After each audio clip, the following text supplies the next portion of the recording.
الحمد لله نحمده ونستعينه ونستغفره ونؤمن به ونتوكل عليه ونعوذ بالله من شرور أنفسنا ومن سيئات أعمالنا من يهده الله فلا مضل له ومن يضلله فلا هادي له ونشهد أن لا إله إلا الله وحده لا شريك له ونشهد أن سيدنا وحبيبنا ومولانا محمدا عبده ورسوله أما بعد فأعوذ بالله من الشيطان الرجيم بسم الله الرحمن الرحيم ربنا وابعث فيهم رسولا منهم يتلو عليهم آياتك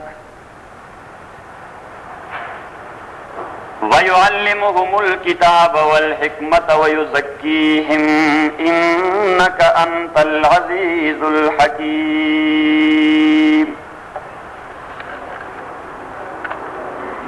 وقال رسول الله صلى الله عليه وسلم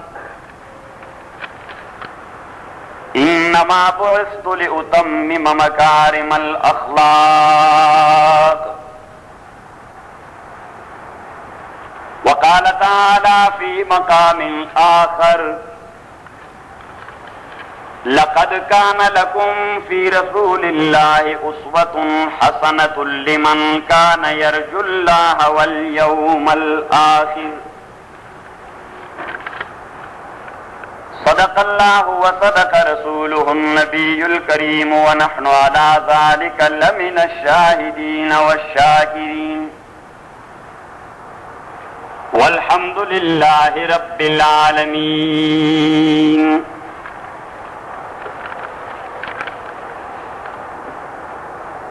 Respected audience,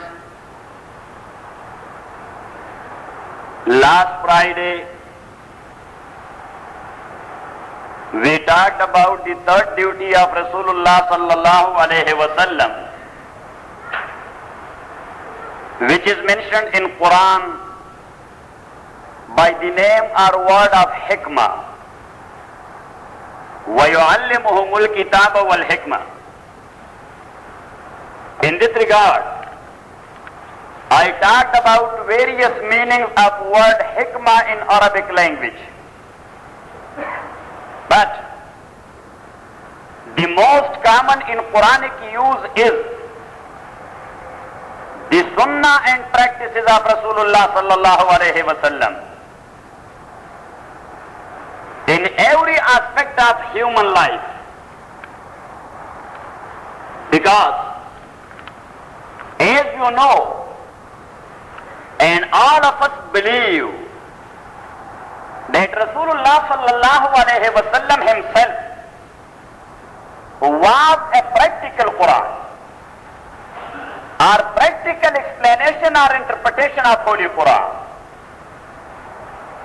One of the Sahaba, they asked the mother of the believer, Hazrat Aisha Siddiqa radiyallahu ta'ala anha, the wife of Rasulullah sallallahu alayhi wa sallam, kayfa kana khuluqu Rasulullah sallallahu alayhi wa sallam.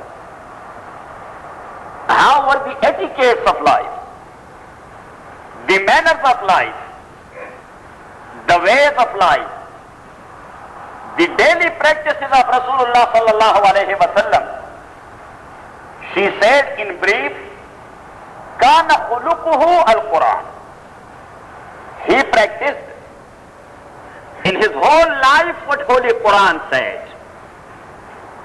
regarding his individual life, his family life, his social life, his economical life, or his political, national or international life.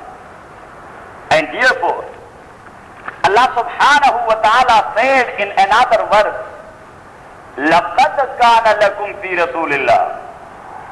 Lam in the word لَقَدْ is the people who know the Arabic grammar and the Quranic use of words, they know that this kind of lam is always used for half, qasam, oath. So Allah subhanahu wa ta'ala has taken oath. He has sworn in, I swear in, with by my entity, my personality, my exalted position, my lordship, my rububiyyah and uluhiyyah, qad. That is called harf tahqiq, surely. Kana lakum fi Rasulillah uswatun hasana.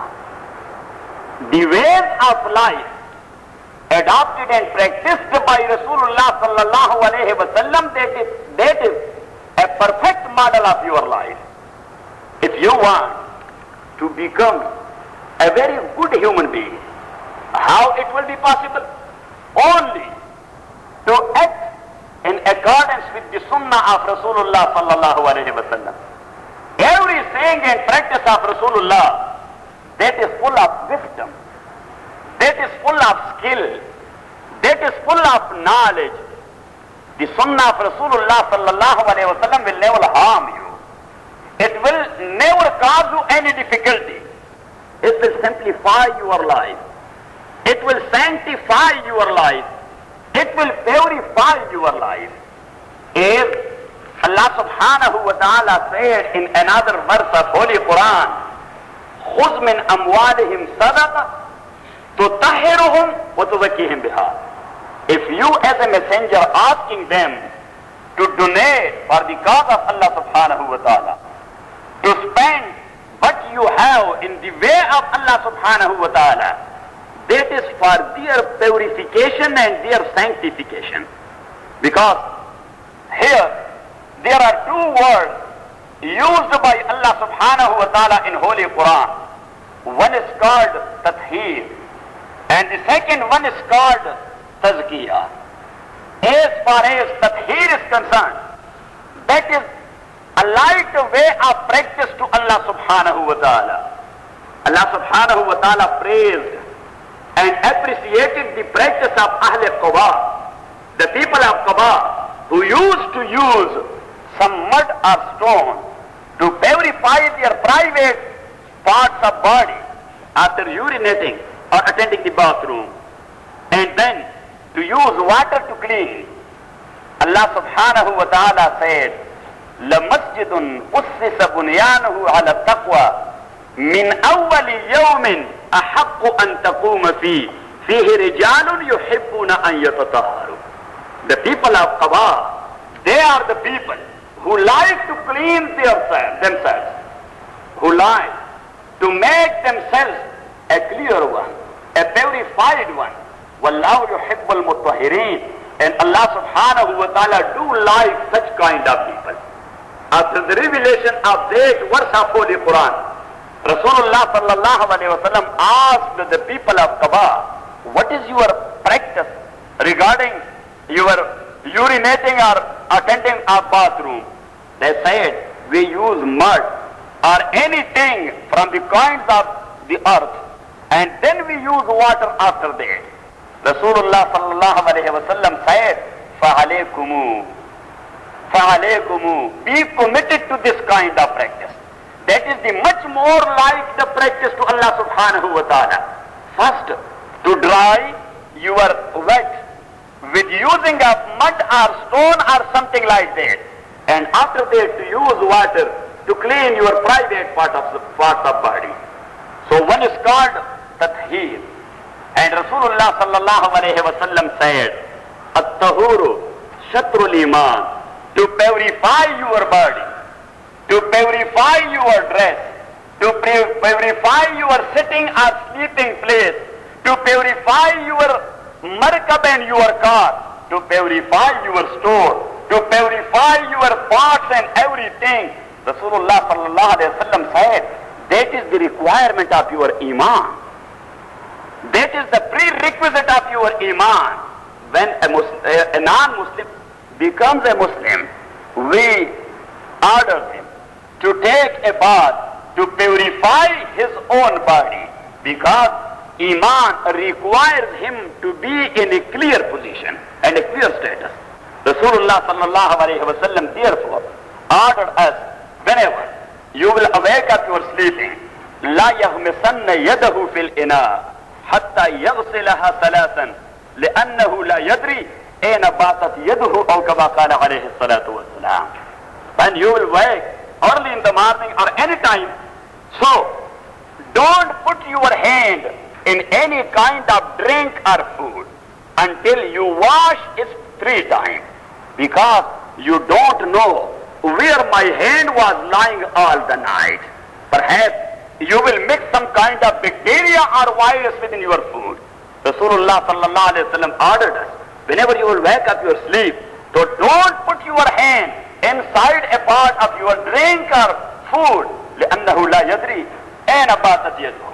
And in this regard, as far as takhir or purification in every field, or I will say, the practices of daily life are concerned, Rasulullah sallallahu alayhi wa sallam, he trained his Sahaba in this regard.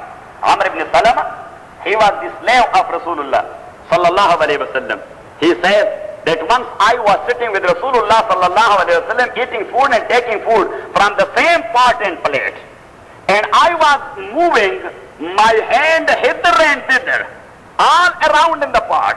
Rasulullah sallallahu alayhi wa sallam said to me, Ya bunayya, kul biyaminika wa sammillah wa kul mimma yalika. Whenever you intend to take food, sammillah, say Bismillah, in the name of Allah subhanahu wa ta'ala. When you will say, that is a kind of thanks to Allah subhanahu wa ta'ala who provided you the sustenance and your rizq. Sammillah, in the name of Allah subhanahu wa ta'ala, I start my taking food or my eating. Wa kul bi yaminika, and eat with using of your right hand, because as far as your left hand is concerned, that is to clean your private part of body and all other things like that, to clean your nose and to clean your private parts of body. Therefore Rasulullah sallallahu alayhi wa sallam said, keep your right hand for your eating, a reserved one. Take food with using of your right hand, kul bi yaminika wa kul mimma yalik, and don't survey all around into the pot. Wa kul mimma yalik, eat from your own side. Why? There are 2 things. One, that is tabi'i or natural, and the second one, that is physical or medical, as far as tabi'i is concerned, and the third one, that is ethical or moral. As far as natural is concerned, everyone, he has some hate regarding the use of the hand of other in front of him or in his side.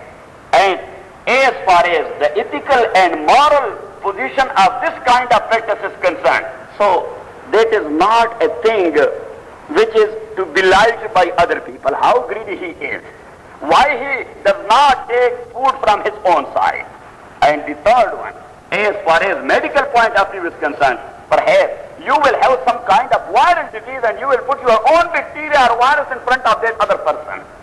So Rasulullah sallallahu alayhi wa sallam ordered Amr ibn Salama radiyallahu ta'ala anhu, Ya bunayya, O my son, sammillah, say Bismillah, wa kul bi yaminik, and take your food with your right hand, wa kul mimma yalik, and eat from your own side.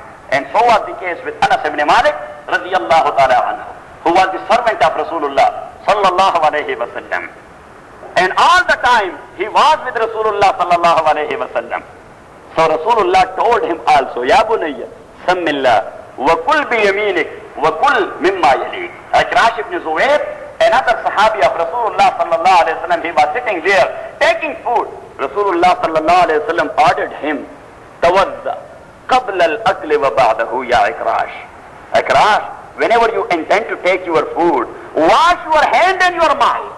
That is wudu lugawi, la wudu ash-shar'i, is explained by the muhaddithin, by Imam Hussain Ahmad Madani rahimahullah in the explanation of the book of Imam Tirmidhi, and that has been explained by Imam al-Asr Allama Anwar Shah Kashmiri in the Sharah of the book of Imam Bukhari.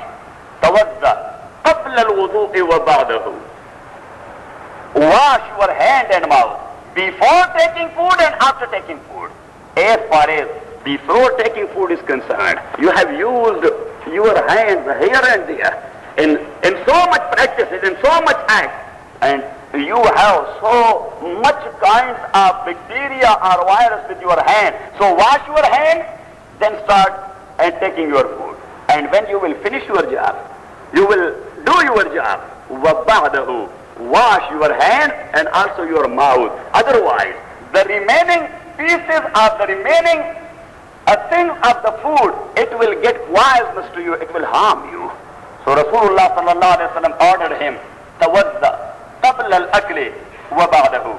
Jabir radiyallahu ta'ala anhu. I am talking only about the tathhir. How Rasulullah sallallahu alayhi wa sallam used to train his sahaba regarding their daily life, which is not so much important in our views, in our side. In our side, we don't believe that these kinds of things are so much important. Why they are important? Actually, these are important.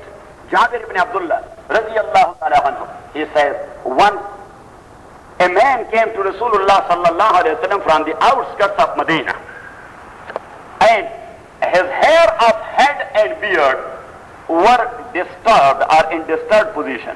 Rasulullah sallallahu alayhi wa sallam right away said, Ma yajidu hadha ma yusakkinu bihi rasa.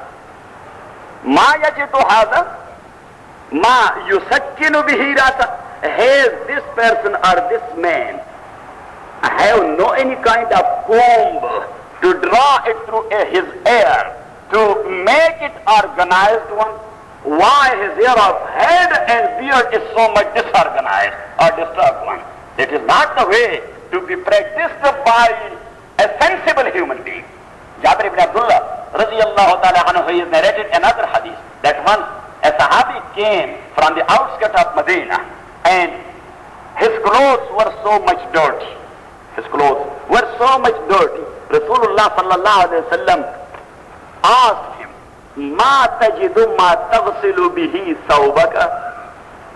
Had you any kind of soap or sabun or something like that, or surf or washing powder or anything of use of that time? Taghsilu bihi thawbaka, to wash your clothes and to make it clean. Why? Rasulullah sallallahu alayhi wa sallam also disliked a person walking in a single shoe. The other one is broken. Rasulullah sallallahu alayhi wa sallam said to that very person, لِيُحِفْهُمَا أَوْ لِيُنْعِلْهُمَا. Take it out, both of them, to be in a balanced position, walking in a balanced position. When you will put on or wear your one shoe and the other foot of yours is naked, you will walk in such kind of position. That is a disturbed kind of position. Rasulullah sallallahu alayhi wa sallam said to him, لِيُحْفِهِمَا أَوْ لِيُنْعِلْهُمَا. Put both of them, put on both of them, or put off both of them. لِيُحْفِهِمَا أَوْ لِيُنْعِلْهُمَا. Hazrat Salman radiyallahu ta'ala anhu, he said that I remained there in Majusi deen. I remained in Jewish deen, in Christianity, and later on I came to Rasulullah sallallahu alayhi wa sallam. The manner of eating, I have taken it from Rasulullah sallallahu alayhi wa sallam, because he trained me in this regard, regarding my daily practices of life. Because deen is so much important to make organized your life, to make your life an organized one. Rasulullah sallallahu alayhi wa sallam in this regard says, whenever you want to sit somewhere, first of all you must clean this place, because Allah subhanahu wa ta'ala likes cleanliness. And as you know, that a makuda or a saying in English language is there. Rasulullah, the British people, they have said cleanliness is next to godliness. Means when you want to enter to godliness or to worship, first of all you must clean your body. First of all you must clean the place where you will worship Allah subhanahu wa ta'ala. Yes, we have come today to offer our Jummah prayer. So we had gone to our bathroom, we have taken a shower, or we have made a wudu. We have made a wudu, and we have taken our clean clothes or clean dress, and we have come here. And the person who has been assigned the duty to clean the mosque, he has cleaned and vacuumed the mosque. And now we will go to offer the prayer, because cleanliness is next to godliness. Allah subhanahu wa ta'ala said, إِذَا كُنْتُمْ إِلَى الصَّلَاةِ فَاغْسِلُوا وُجُوهَكُمْ وَأَيْدِيَكُمْ إِلَى الْمَرَافِقِ وَامْسَحُوا بِرُؤُوسِكُمْ وَأَرْجُلَكُمْ إِلَى الْكَعْبَيْنِ. You must wash some important parts of your body before going or entering to worship Allah subhanahu wa ta'ala. To do worship Allah subhanahu wa ta'ala, cleanliness is a must. Tahara is a must. So there is a thing which is called tahara. That is regarding or relating to our visible or apparent body or apparent sitting or sleeping or something like that. Another word, that is tazkiyah, which is also the duty of Rasulullah sallallahu alaihi wasallam being assigned by Allah subhanahu wa ta'ala. وَيُزَكِّي. What is tazkiyah? That is not purification.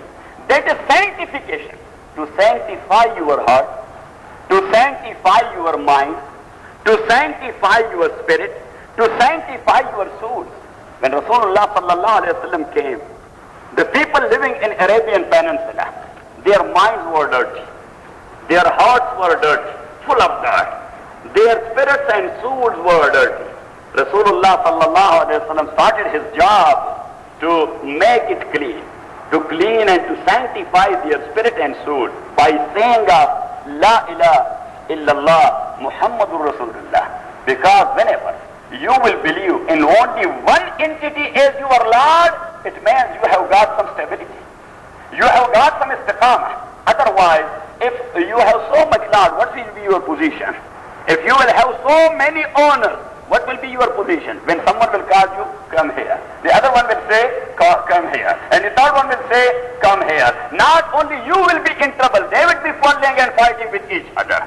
Therefore, Allah subhanahu wa ta'ala said, ضَرَبَ اللَّهُ مَثَلًا عَبْدًا مَمْلُوكًا لَا يَقْدِرُ عَلَى شَيْءٍ وَهُوَ كَلٌّ عَلَى مَوْلَاهُ أَيْنَمَا يُوَجِّهُهُ لَا يَأْتِ بِخَيْرٍ. Such kind of people will not be in a position to make some useful job and to do some useful job. And Allah subhanahu wa ta'ala said in another word, وَضَرَبَ اللَّهُ رَجُلًا فِيهِ شُرَكَاءُ مُتَشَاكِسُونَ وَرَجُلًا سَلَمًا لِلرَّجُلِ هَلْ يَسْتَوِيَانِ مَثَلًا الْحَمْدُ لِلَّهِ بَلْ أَكْثَرُهُمْ لَا يَعْلَمُونَ. Allah subhanahu wa ta'ala says, just imagine, if there is a slave or a servant who has only one owner, and he is doing his job only for that one owner and one lord, his field and his job or his life and his practice, that will be an organized one. While a person who will have so many lords, some 100 lords or 50 lords or some 20 masters or owners, and all of them, they will have a desire to use him for himself. What will be his position? فيه شركاء متشاكسون ورجلا سلما للرجل. Can this person will be equal to that one? No, not at all. He will be in disturbed position. He will be in disturbed position. He would be destroyed ultimately because of the fighting of his so many masters. Therefore Allah subhanahu wa ta'ala said, Alhamdulillah. All kind of praises are for Allah subhanahu wa ta'ala. But أَكْثَرُهُمْ لَا يَعْلَمُونَ. But most of the people, they do not know the actual thing. So, the first thing which Rasulullah sallallahu alayhi wa sallam used to sanctify the spirit and soul of the Arabian people, but the entire humanity and the human being, he called them to the lordship of only one Allah subhanahu wa ta'ala. La ilaha illallah. And that was the problem with the kuffar Makkah and the mushrikeen in Makkah, because there was Abu Lahab. He was also just like a lord for his own slave, or just like an Allah or a Rabb for his own slave. So was the case of Abu Jahl. So was the case of Walid ibn Mughira. So was the case of Nadr ibn Harith and Harith ibn Amir, Uqba ibn Mu'id, and so was the case of Walid and Sheba. And all these people, therefore, they refused the message of Rasulullah sallallahu alayhi wa sallam by saying, أَجَعَلَ الْآلِهَةَ إِلَهًا وَاحِدًا إِنَّ هَذَا لَشَيْءٌ عُجَابٌ. That is a unique kind of call being given by Rasulullah sallallahu alayhi wa sallam, that the Lord of the entire universe is only one. No, there are hundreds and hundreds of thousands of Lords lying here all over the universe. Maybe in shape of idols, maybe in shape of a capital S Lord, maybe in shape of an imperial Lord, and maybe in shape of a feudal Lord. There are so many Lords for the human being, and that was the answer of a Sahabi of Rasulullah sallallahu alayhi wa sallam, Amir ibn Rabi'a, when he was standing in front of the governor of Kisra, the emperor of Persia, and he asked him, لِمَ بُعِثْتُمْ وَلِمَ بُعِثَ صَاحِبُكُمْ. What's your mission? And what's the mission of your companion, of your colleague Muhammad sallallahu alayhi wa sallam? لِمَ بُعِثْتُمْ وَلِمَ بُعِثَ صَاحِبُكُمْ. you want to do? Amir ibn Rabi'a radiyallahu ta'ala anhu in brief answered and replied, Inna Allah ta'atana an nukhrij al-ibad min ibadat al-ibad ila ibadat rabbil ibad. Our duty is to liberate the human being from the slavery of the human being and to make them the slaves and servants and ibad of only Allah subhanahu wa ta'ala. And by saying of La ilaha illallah, we express our own mind in the light of Holy Quran and Sunnah that our Lord is only one and that is Allah subhanahu wa ta'ala. Our Rabb is only one and that is Allah subhanahu wa ta'ala. Our Hakim and ruler is only one and that is Allah subhanahu wa ta'ala. The law which has been given by Allah subhanahu wa ta'ala is to be implemented on the entire human being and the creation of Allah subhanahu wa ta'ala, because He is the Lord. He is the ruler, He is the king, and a king has all the right to implement his own laws. Wa akhiru da'wana alhamdulillahi rabbil alamin.